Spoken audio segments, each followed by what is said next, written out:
Hi, this is Charting Man Dan of TheChartGuys.com, home of technical analysis education. Click the link for a free week trial, no credit card required, and gain access to our multiple live broadcasts daily, community chat room, educational videos, nightly watch lists, and more. Invest in your education and future and join the community today. Hey everyone, checking back in on oil, daily, weekly, and shorter term time frames. So it's been tricky here on this pullback. We have red, green, and it was almost like this pullback was going to play out just as we anticipated it to with multiple days, but yesterday was thrown in there, a little bit of a wild card with that Iran news changing things. But the bears taking back over, not done consolidating yet. We lost the 10-day moving average support of 46.81. We have the low of August 17th, 46.50, the low of today, 46.45. So the bulls are attempting to defend that level. If we lose it, we've got the 50-day and the 100-day at the same level down here in the 45.60s. In the weekly time frame, the middle Bollinger Band is 46.20. So 46.60s or make that 46.20 comes first, the weekly middle Bollinger Band, and then the daily levels in the 45.60s. We'll be looking for bullish reversal candlesticks on the daily time frame, and we have a pretty interesting trend here. You can see the range of this candlestick is essentially in between the 100-week resistance and the middle Bollinger Band support, and if we pull back significantly, the range will be within the 100-week resistance and the 50-week support. So if the bulls are able to hold this middle Bollinger Band in 10-week, that's going to be very telling going forward. As of right now, it's a bearish reversal candlestick after a 3-week bounce, and it's just another lower high in this pattern, and this pattern is a multiple-year downtrend. So we can't lose sight of that. We've been in a nice uptrend the past 7 months, but the overall trend is bearish.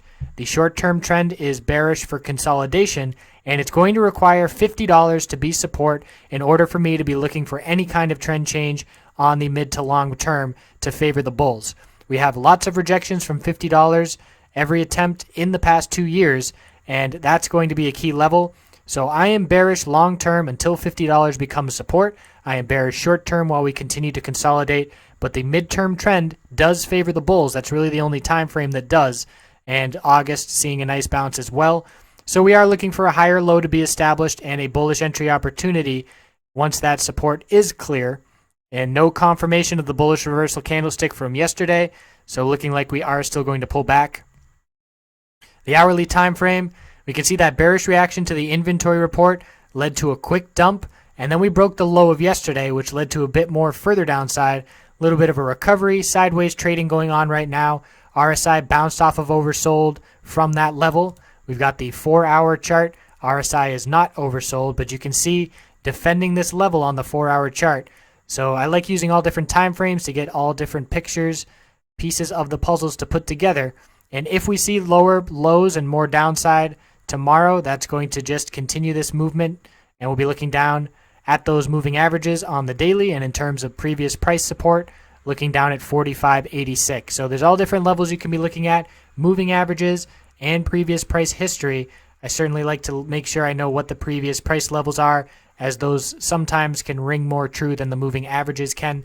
But a key level to be watching, that 46.63, 46.62, and although we dipped below it, we closed above it on that 4-hour chart. So it is still support here on the 4-hour. So we'll see if the bulls can get any kind of rally going. That's where we're headed, and we'll see how the rest of the week goes. I appreciate you watching. See you tomorrow.